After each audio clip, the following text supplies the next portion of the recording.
Dans la cave du domaine du Coulet, je suis avec Mathieu Barré, les propriétaires. Bonjour. Bonjour Mathieu. Alors, nous sommes à Corna, qui c'est l'une des plus petits aussi de la vallée du Rhône.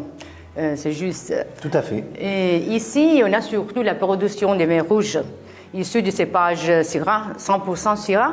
Oui, tout à fait. Sur des granites, donc c'est une appellation qui fait à peu près 180 hectares, donc qui est la deuxième plus petite après l'Hermitage qui fait 136 hectares. Que du coteau, que du granit, un granit qui est très sableux, qui exprime des vins très minéraux, très fins, puis qui peut aussi s'exprimer dans la puissance sur les années assez chaudes.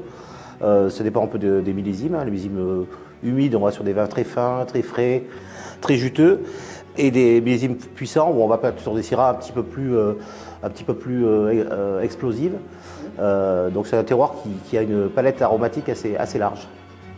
Oui. Alors, nous avons beaucoup des amphores dans la cave. Oui. Quelles sont les méthodes de vinification, de production? Alors nous, en fait, on cherche à faire des vins qui expriment vraiment le raisin en premier. Donc on a exclu toutes les barriques et toutes les méthodes d'élevage qui vont amener du goût au raisin. C'est pour ça qu'on a choisi de travailler avec des amphores qui sont revêtus, du béton, du verre, depuis très peu aussi, et le ciment aussi, qui sont quasiment l'essentiel de nos élevages. Et l'idée, c'est vraiment que le raisin soit exprimé au maximum et qu'il n'y ait pas le goût du contenant, comme le bois par exemple, qui est un des plus utilisés. Et donc nos élevages, ils sont poursuivis à la fin par un process de cave qui exclut tous les additifs, qui exclut, donc on vinifie sans soufre par exemple. On évite aussi tout ce qui est contrôle de température ou de macération, comme les macérations à froid ou les post-fermentation à chaud, qui donnent des aromatiques un petit peu standards, pour rester vraiment sur quelque chose de brut, quelque chose d'assez brut. Donc qui va fluctuer d'une année sur l'autre. Donc il y a quand même une part variable dans notre expression de vin. Et à la fin, pour garder cette précision aromatique et ainsi de suite, nous on continue à peu près à la mise en bouteille en mettant des bouchons techniques. Les bouchons RDA qui sont aujourd'hui en bio, donc ils correspondent assez bien à nos convictions parce qu'on travaille dans les vignes en biodynamie et on essaye d'avoir tout un panel technique et une morale technique autour du domaine qui est en phase avec cette idée de ne pas polluer, d'être le plus durable et le plus local possible. Et surtout d'éviter le gaspillage aussi parce qu'on avait de grosses pertes nous au niveau de la précision des vins et des fois même des bouteilles qu'on ne pouvait pas boire avec d'autres bouchages.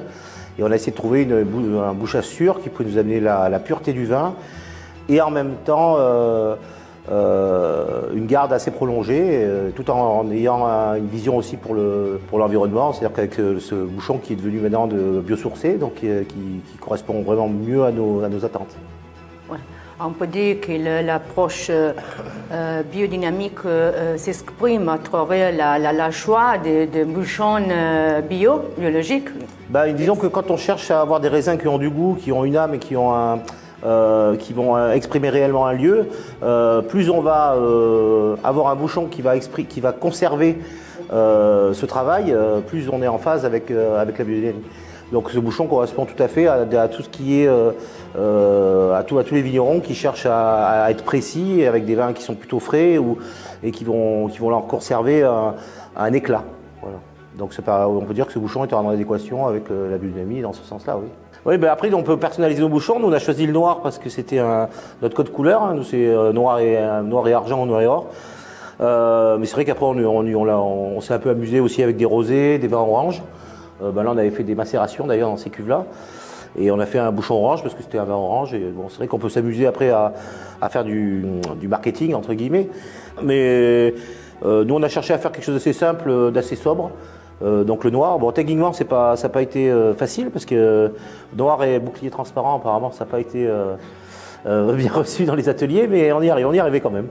Voilà, donc oui, c'est vrai que ça a fait un objet, on peut faire des beaux objets aussi avec ce bouchon. Bien sûr. Alors Mathieu, allons faire une petite dégustation. Oui. Je suis de la Corna. Pas de problème, allons-y. Merci.